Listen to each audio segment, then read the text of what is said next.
Hello, everyone.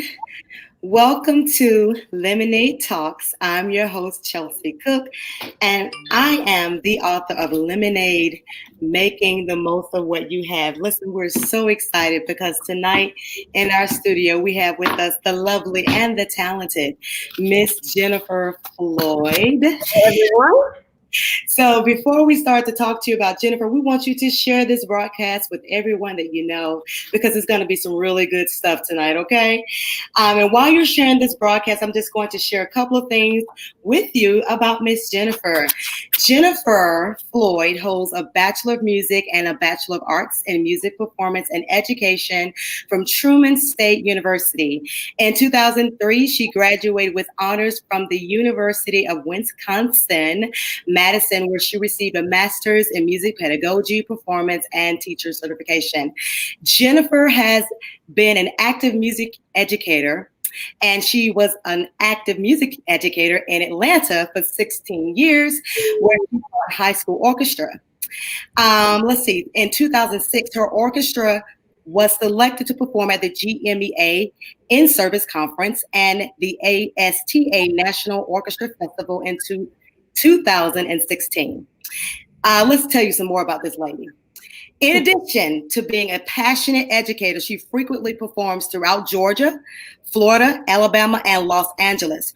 Her recent performances include, but are not limited to, Lizzo, Blind Boys of Alabama, The Temptations Review, Robin Thicke, India Ari, Bo Bice, Leanne Rhymes, Ruben Studdard, Jennifer Holliday, Todd Tribbett, Mary, Resound, Shelby Five, Kim Burrell, my favorite, Sheila E., JJ Harrison, and a TV appearance on Drop Dead Diva and the Kelly Clarkson Show. Okay, can I be like you when I grow up? That sounds like a lot. Oh my goodness, how did you do all of this? It's a very good question. I just did it. When opportunities came up, I did not let teaching hold me back from performing because they're both my passion. So yeah. Wow. Hey, I see. Hey, I got a shout out from Don Roberts. Hey, Don, how you doing? So thank you so much, Jennifer, for being here tonight. Thanks for having me. Yes, ma'am. Today in our Lemonade Talks, we're going to be discussing how those seeking to develop creative strategies for retention in their programs can manage those expectations effectively. Now, today's show is going to be slightly different because we're going to unpack one of the chapters in my book, which happens to be about you. Yay! All right. And in this chapter, for those of you who don't know, who don't have the book yet, it is chapter 10, which is called Strawberry Lemonade, Making Your Program More Attractive. Now, this chapter is all about your program, Ms. Floyd, okay? Yes. And how you've been able to build it throughout the years. Now, when you heard your program described as Strawberry Lemonade, yes, what went through your mind? Okay, so I won't lie, I did look up Strawberry Lemonade, and what I saw, and excuse me, I'm looking at notes, everyone. So it takes a few ingredients to make strawberry lemonade. Refreshing. And it's a drink that serves as a favorite for like many events, right? I mean, you've had them at bachelor parties, weddings, wherever you can have strawberry lemonade. So when you think about your program should serve when comparing it to the lemonade, right? Follow me here. Mm-hmm. It should be something refreshing to your students, and it should be feeling like the new school year. It should feel like, there's everyday activities, etc. And the programs should serve all. Wow. So all inclusive. Yes. Absolutely. Yes. It takes all the ingredients to make the strawberry lemonade, but it takes all these ingredients to make a great program. So I think because I've had so much success in my programs, is because I see who is in my classroom, and I take that energy, and I have variety. I have different things every year because the kids are coming back 4 years as high school directors. So you want to make it so they want to come back. Essentially, keeping the back door closed, and keeping them interested and intrigued. Absolutely. I heard somebody say, if you teach the same thing over and over every year, you yourself are going to burn out. Yeah. And as educators, we have to keep ourselves, how can I say, we have to keep continually educating ourselves and keeping ourselves motivated. Go ahead. No, I said motivated to want to teach. Exactly. Because that you can experience that teacher burnout so quickly. One of the things I experienced that I know that helps me is by staying involved with professional development. It's so important because that will help you. That will motivate you in other areas to try different things with your students. I remember, and I'm sort of going off topic a little bit here, but I went to go see the concert Stomp. I know, the group Stomp, the trash cans and everything. And that's where I got the idea to do things with my group dynamics.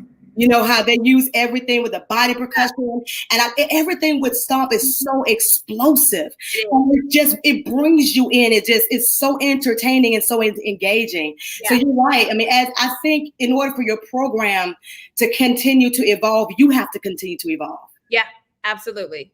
Absolutely. And I will piggyback off of that by saying, I would go to conducting workshops over the summer in other states because I'm a networker. And so I not only wanted to learn and hone in on my craft, but I also wanted to meet other directors because that's how we learn. I mean, I learned from band directors.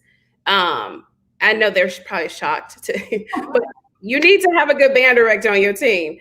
I learned from other directors in other states because things are just all of us come from different backgrounds of educators. We've learned music education from other people. And so it's interesting just to see how you can take other people's ideas and kind of really, and make them your own for your own program, because obviously all of our programs are very different. Yeah. But right.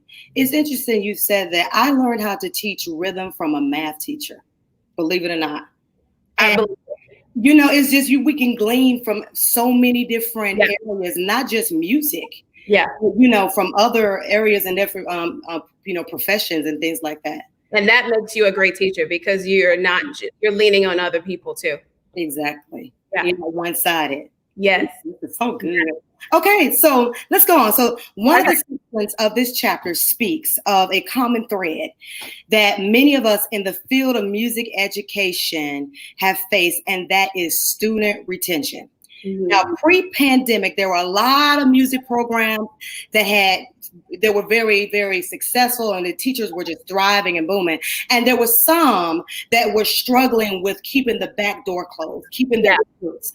Now, in the midst of a pandemic, one can only imagine now how much more challenging that is. Yeah. Now, what strategies can you recommend for student engagement post-pandemic and post-pandemic? Okay, so the first thing I would always say is right now is the mental. The kids have been through and still going through a pandemic. They've been through protests. They've been through missing their most important events in their lives, prom, big concert that they wanted to finish out as seniors last year, or going into senior year not really knowing. So I would say focus on their mental first and go from there. So what I've always been a firm believer in is making sure that you're connecting with the kids beyond music. Like, Leslie, we know that we connect on music. You know that you connect with your students musically. Right. What else is there? Wow. What else is there between you and them? And so I would say just kind of things that you can do would be bring in like magicians. Get creative with it. I mean, wow, I never thought of that. or like, I don't know, just like guest artists that have nothing to do with music. I mean, we know that we teach kids life skills through music, you know, so maybe bring in something that's totally opposite of music so that you're kind of just, I don't know, connecting with kids in a different way. I would also suggest maybe like a movie night, stream a movie. You could, I know that in Atlanta, you guys are probably a little bit more, you have more flexibility in this, but you can have a picnic in a large area, you know, where you are adhering to COVID restrictions. You could do talent shows. I would switch it up, like, you know, have the kids not expecting that Monday is going to be theory, Tuesday is going to be, you know, I would just surprise them sometimes, or maybe even have send them gift cards. If you're not seeing certain kids, send them like a Chick-fil-A $5 gift card, like, because I'm sure a lot of these companies are still kind of giving out kind of free things, maybe. Krispy Kreme. I mean, just the sky is a limit, but like making sure that first and foremost that the kids mentally are okay. Wow. So dealing with the emotional side. Yeah, as much as you can. I mean, we are therapists to a certain extent. Right, true. Not licensed, but yeah. We're not licensed therapists.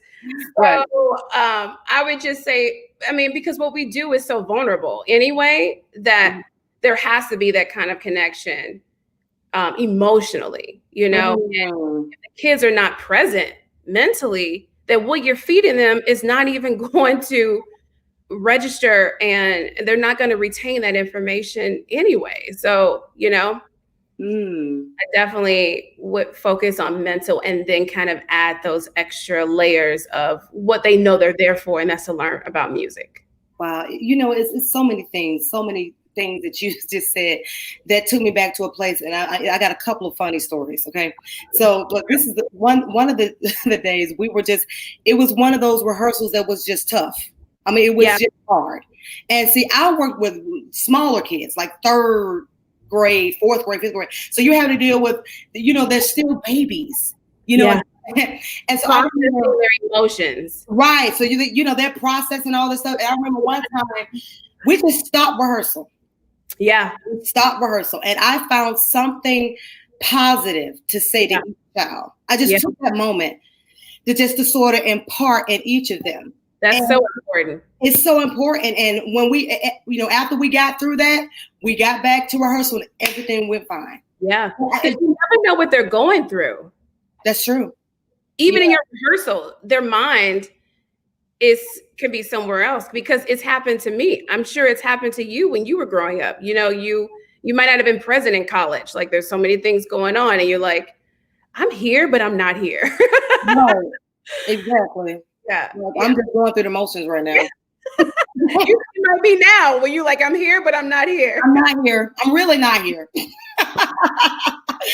I will tell you my funny story. This is my funny story. So one time, rehearsal was just hard, and the music was so hard. I was getting so frustrated with these kids, and sometimes this is another reason why sometimes you just gotta laugh. Yeah. So I was wearing a piece on my head, right? Okay. Not a little friend. Yeah. And so I had, you know, this little stick, and the stick got caught up in my friend. And I pulled, and it snatched my wig this way.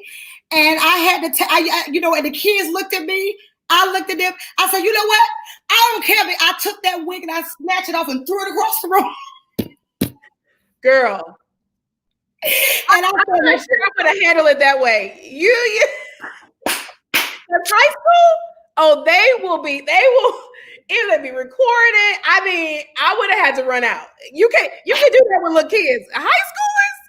Oh no. Girl, I know it. It would have been on every social media outlet. Girl, I threw my wig across the room, and they just sat there and looked at me like this. And I said, now throw it back up here. Oh, girl. Oh yes. So sometimes Yes. And you know what? And one of them just brought it back like this. Brought it back.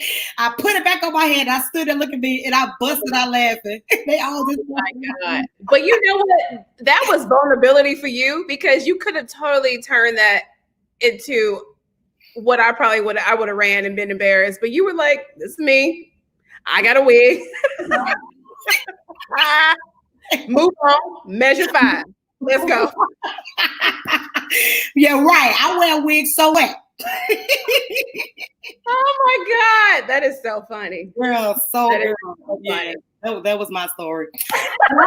All day. Hold on. Let's go ahead. Let's move on. All right. So we know that last year, Yeah. 2019 was, oh my goodness, the Popeyes chicken sandwich craze. You remember that?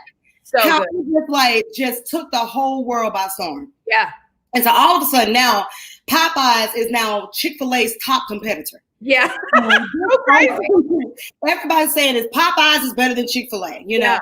And so we all know this pretty much was going on. I wasn't really watching television like that, but it was just the word of mouth and the social media. And that's what I call the power of advertising. Yeah. Now, there's a part in the book where I talk about the importance of the community, knowing about who you are. Yeah. And my argument has always been, if your community does not know about your program, then you need to find more creative ways of telling your story and selling your story. Yeah. So my question is, what creative ways did you find to sell your or talk about your program to your community? Yeah. And what advice would you give to someone who may be trying to get the word out about theirs? Yeah, I think community is not only the kids' parents, it's the kids' neighbors, and it's even the academic teachers on your campus. That's also the community too, because you want them to buy into your program, because there are times when you're pulling them out of class to go and perform somewhere, away. And so you want them to understand why that's happening, and you want them to support your program. So some ways that I have done that I think the entire community has known about my program is spirit wear. So, and it was through the athletes, the football team. Okay. Because we all know football teams run the school. So, my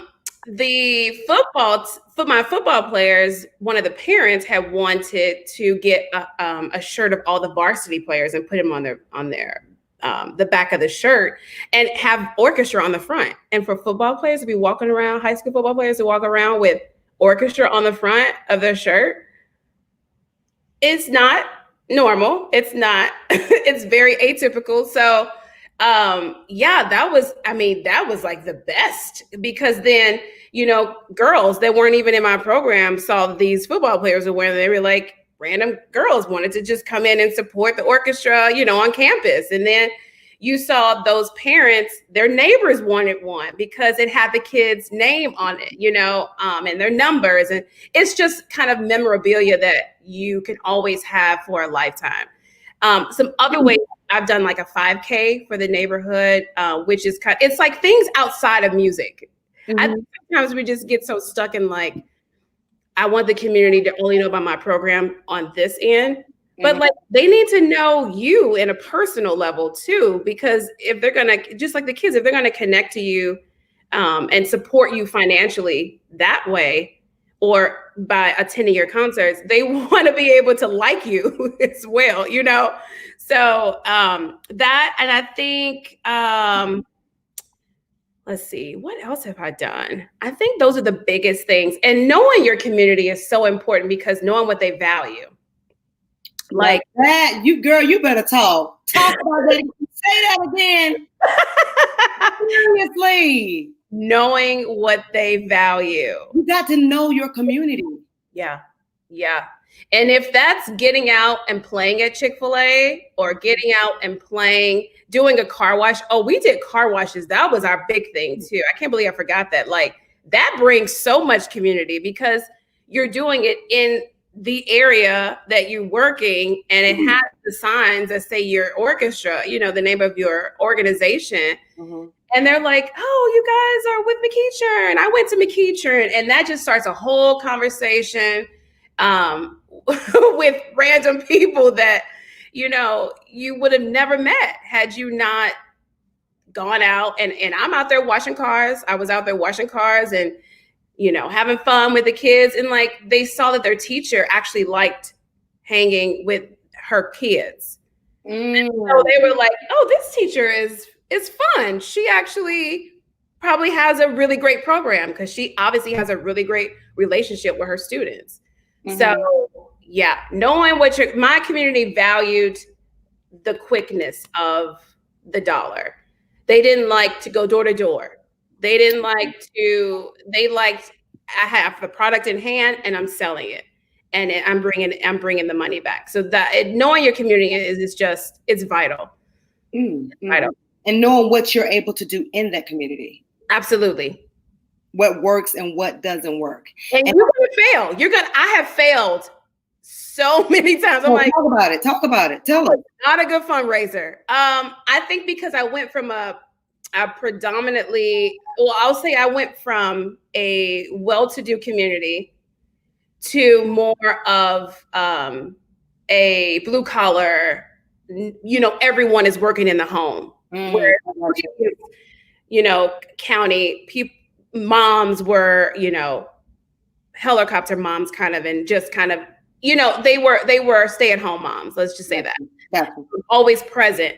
And so I think with those two differences, I took those ideas from that school and thought I could bring it into the new school.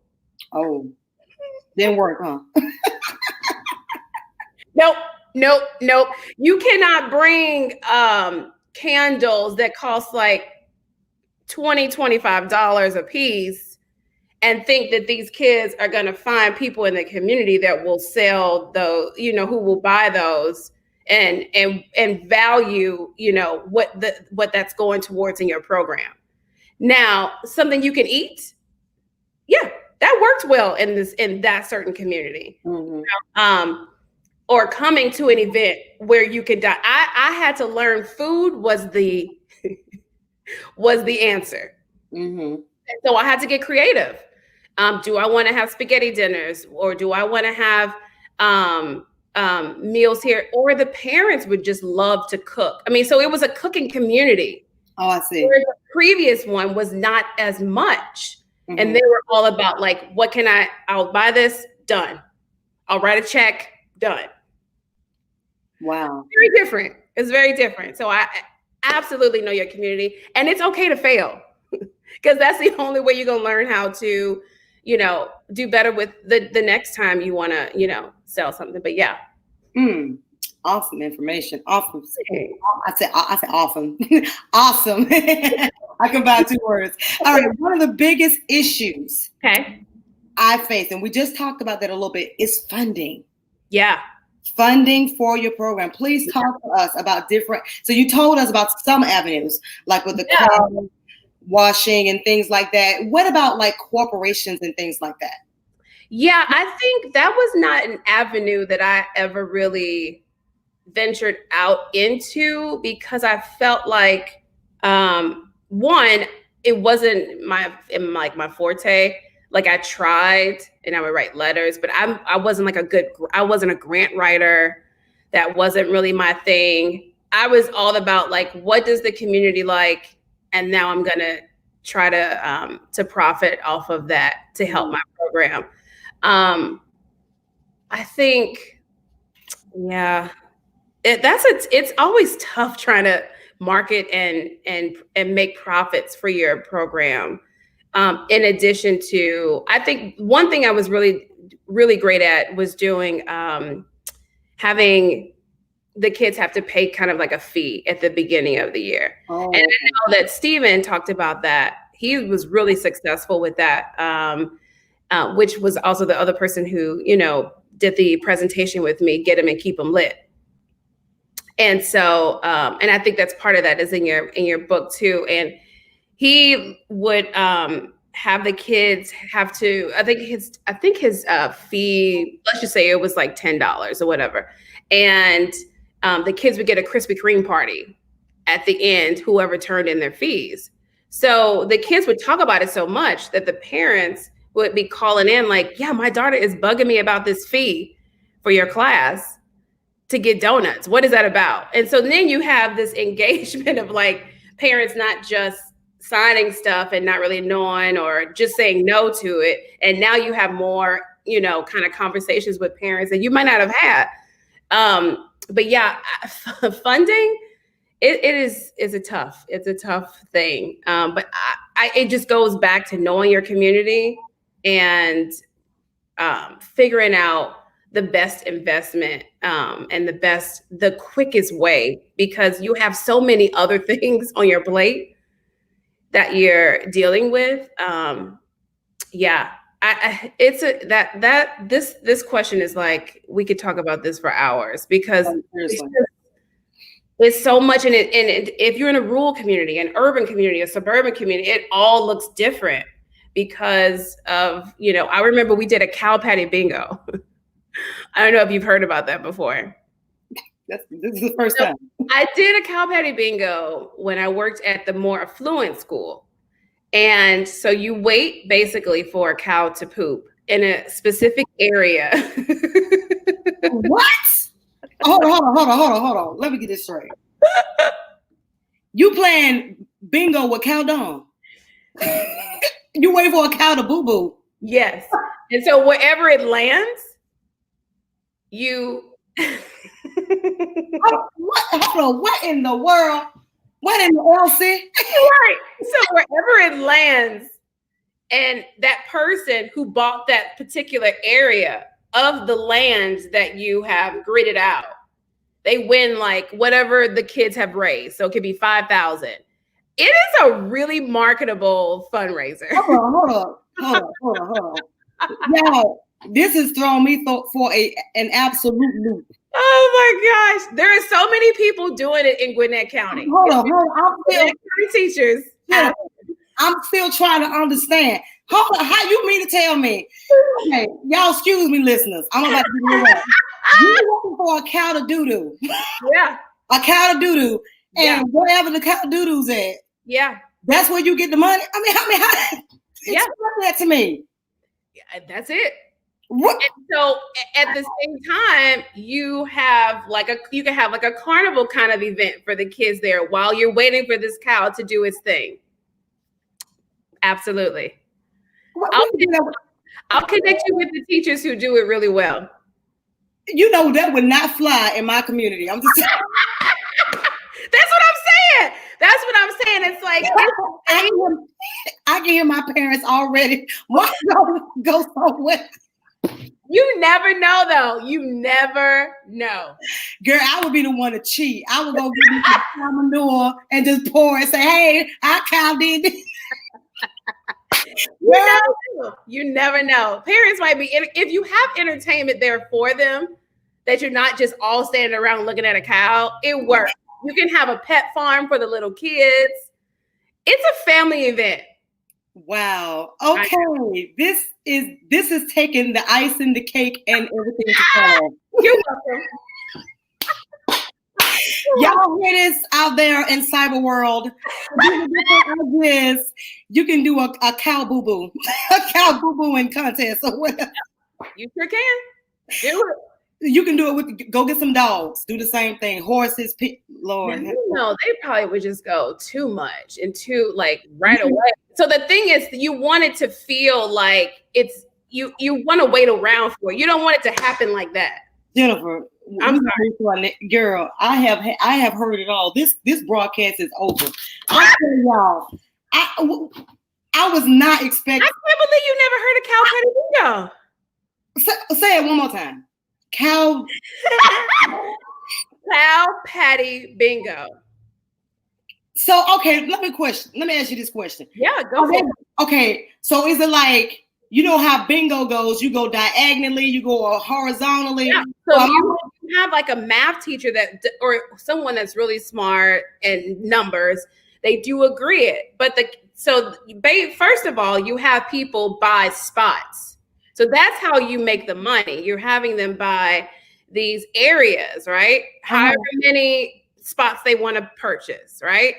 And then you have someone form a grid, a mathematical grid. And so they have to go in the spots. So they have to, the cow has to go in that particular spot of the grid. Wow. And it's a lot of it's yeah. But once you like have done it, you know, numerous years, then it's like, yeah. Look, mommy. So yeah. Yes. I tell you, people are like waiting, like, no, cow. They're yelling at the cow. They're like, no, go back. Go. Yeah, girl, it gets serious.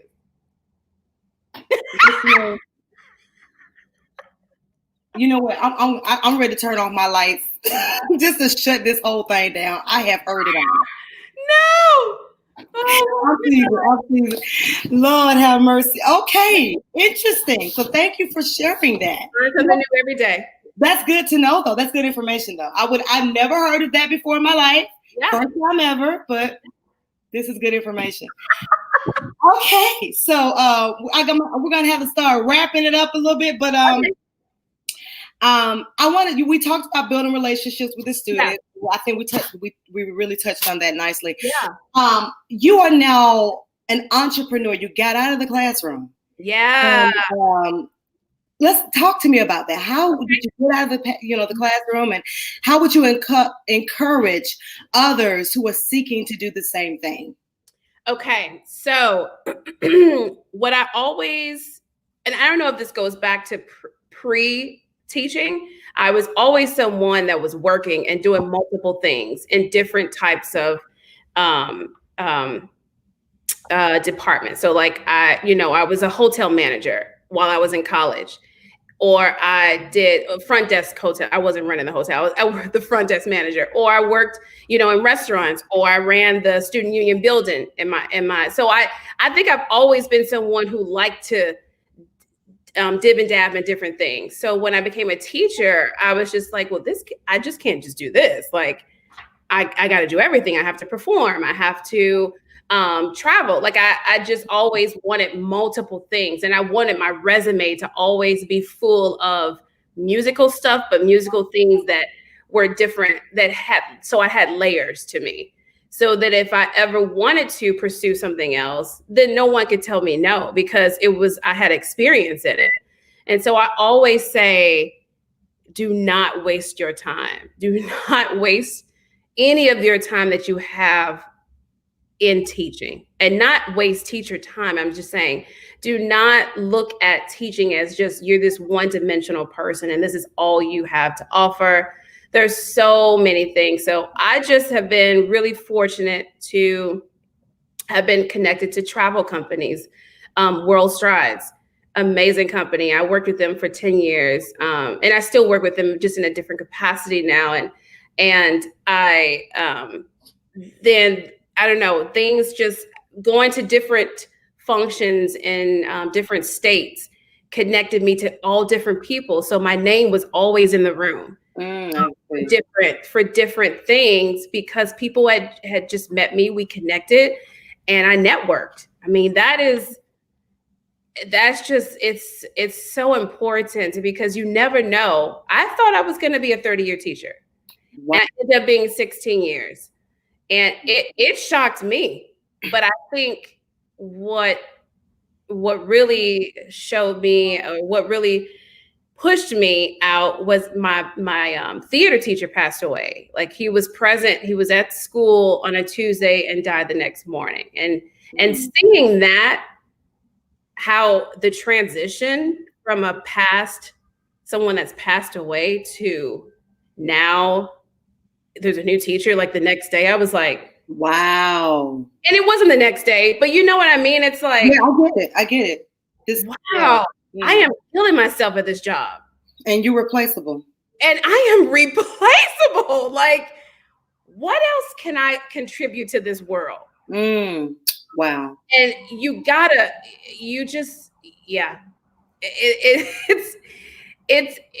it doesn't take away from me teaching. And I do think that at times I was like, wow, I'm not really at school a lot this month, but I put in place people to replace me while I was gone so that the kids, there was still engagement. I think don't limit yourself to just those four walls. You were in college, you had dreams, you had all these things going on in your head that you wanted to do. And I was fortunate to come here and work for the LA Phil. I mean, that wasn't anything I ever thought of, or playing in the Grammys. That was not anything there were things that I would want to happen outside of the classroom. I always wanted to keep performing, which is why I double major, because I wanted to keep the performance experience. But I didn't think that big. And I think we all need to just stop stopping ourselves from thinking big. And really, because I know right now is a really tough time to be a teacher. And I truly miss all of my teacher friends. Like, I miss who they used to be. So I feel like they are not the same.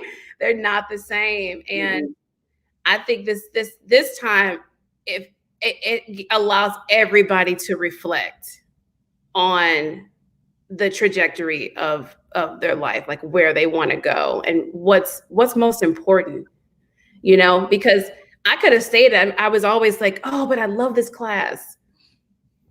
Listen, that class graduated and gone and doing better things, and I would have still been in the same place.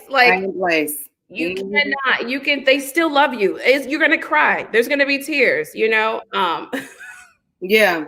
But everyone moves on. And I would just really say, do not waste your time. You do not waste your time and think that you have time. And do not stay in the comfortable position that you're in, because it's very comfortable. And I love teaching. I mean, I still do it now, but the everyday, the hustle bustle of it, you just forget you sometimes. Because you're doing everybody else. You're doing for everybody else. Girl, honey. I mean, just hey, sometimes you just got to break away, and it's hard. There's risk in everything. Yeah. Teaching. I know we're coming to the end, but this teaching is very comfortable. Yes. It's very secure. You got the benefits and everything, but am I living to my fullest potential? Yes. When there's so much more. Yeah. Music management, I love it. I love doing it. I mean, it stretches me, and that's what I always want, is to be always reinventing, and always doing things that strengthen what I already have, so. Well, Miss Jennifer Floyd, this has been absolutely amazing. Thank you so much for coming. Thank you guys for coming and joining with us, laugh with us on Lemonade Talks. And we will see you all the next time. If you have any questions, Miss Floyd, how can they reach you? Yeah, you can reach me at Jennifer Floyd. That's Frank, Larry, Octopus, Yellow, David, how the phonetics for my last name. 1913 at gmail.com. So that's Jennifer Floyd 1913 at gmail.com. There you have it, folks. All right, guys, you have a good night. We'll see you next time. Bye.